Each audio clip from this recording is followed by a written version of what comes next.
video, as you can tell by the title, about Mabon. This video is not going to be that entertaining, but it's a very necessary video for those newly learning about the faith and the religion. So Mabon, or the official autumnal equinox, from the research that I've done, either falls on the 21st, 22nd, or 23rd of September. This all depends on when the sun enters Libra, and this year it happens, I believe, on the 22nd. As well as being the autumnal equinox, the beginning of fall, it marks the harvest festival, the second of 3 harvest festivals. Because Mabon is a time when the day and the night stand equal, whenever there's equal hours of day and night, it is a holiday of balance and reaping what you've sown. Mabon is a good time to celebrate life and death, light and dark, good and bad, healthy, unhealthy, opposing forces, because of that equality of day and night. So up until Mabon, light is the ruling force. The sun is the ruling force of the season, the energy, the drive that we have each day. After Mabon, it becomes the darkness that drives us and the shadows that drive us. However, those don't have to be negative things. Death could mean the ending of a bad habit, of a negative person in your life, not a literal death, but a figurative, metaphorical death. And it's a time to express gratitude for the balance that you have in your life. Darkness will reign and death will reign, and the dark half of the year will be present until the spring equinox, or Ostara. Lori Lovecraft says, Mabon is a time to reflect on your previous year when we can celebrate our successes, likened to bringing in the harvest, and assess which crops, projects, and dreams didn't come to fruition. It's time to assess the things that happened that we wanted and things that happened that we didn't want. Kind of like if your crops fail one year, you'll put fertilizer in your soil next year. Do you get the significance of this? Mabon is a time of celebration and rest and appreciation of the earth. Thank the earth for the things it has given us in the growing season. It's time to express gratitude, complete projects, and thank and pray for balance. It's a time when day and night stand in equality, and this is a time to mimic that in the world. So just a little background. This holiday, I believe, is named after a Welsh or Norse god. I believe it's the son of the earth goddess, the Mother Earth. I think her name is Madrone or Madrone or something like that. Some pagans and Wiccans like to enjoy the holiday by embarking on rich feasts, or going out for a picnic in the woods and bringing their best finery and getting dressed up and wearing their nicest jewelry, because it's a time to celebrate in the abundance of the earth. Enjoy seasonal foods, not the foods that you can get all year round, but like apples, fresh apples, root plants, carrots. I know that is like a thing. Broccoli is this time of year. Cooler weather plants, all those types of things.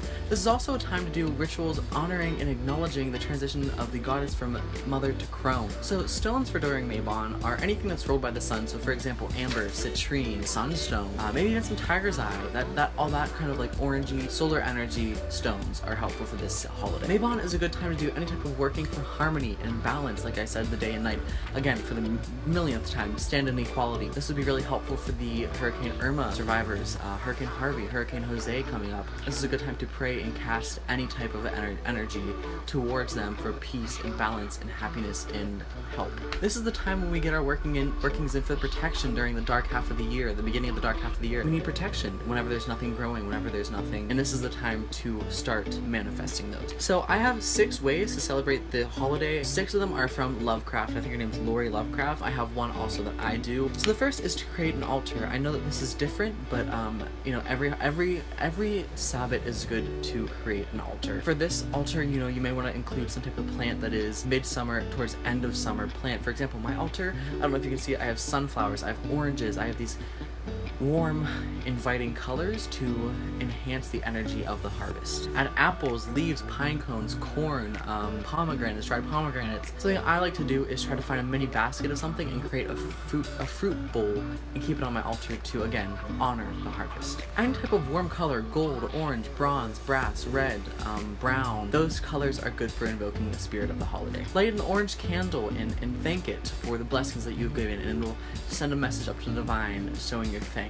Number 2, ask for blessings. Again, this is the time of year when things are dying out. It's like your last chance to really reap the benefits of the earth. Call on the goddess and her mother aspect to give you blessings as she leaves this time of year. And ask for blessings from the green man as his harvest blesses you. Do apple magic. Apple magic is really cool magic. It's really good magic because inside there is a pentacle with there's 5 seeds. You can cut it in half, pack it full with herbs and stuff, and bury it in the ground. And next year you may even have some seedlings from that same apple. I don't know if it would survive the winter, but you get the point. Listen to music. Music is a great way way to, music coincides with the festival and the feast.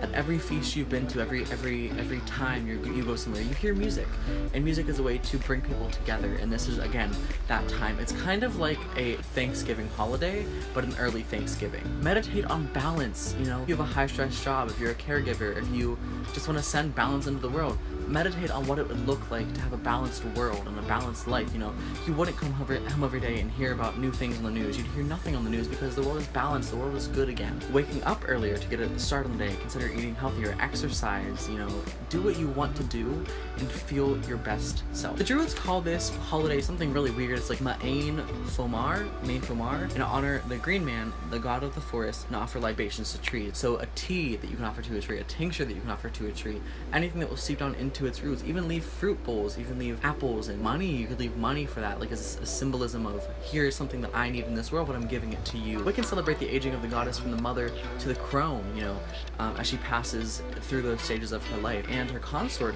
the god who prepares for death and rebirth in the coming Sabbats. At this time of year, it's appropriate to wear all of your finest jewelry. You know, I have a ton of necklaces. I have so many. Today I'm wearing an ankh, I'm wearing my tree of life, but it's appropriate to wear your finest jewelry because at the core of it, all of it came from a natural component. It is the drawing in of the family as we prepared for the new year with our family in Samhain. You know, it brings us together as a community to feast upon the things that we've worked so hard for. And last but not least, how could I end the video without this? Herbs of Mabon. Any type of herb that represents harvest. Acorns, pine cones, benzoin, I think a couple written down. Ferns, grains, honeysuckle, marigold, milkweed. Milkweed is such a beautiful plant. Myrrh, passion flower, rose, sage, Solomon's seal, tobacco, thistle, and vegetables. Let me know down below what you guys are gonna do. I'm really interested in hearing what you guys are gonna do. But anyways, I love you guys. Thank you so much for watching. My name is Joey. I'll catch you in the next one. Remember, stay happy, hippie. I love you guys. Bye.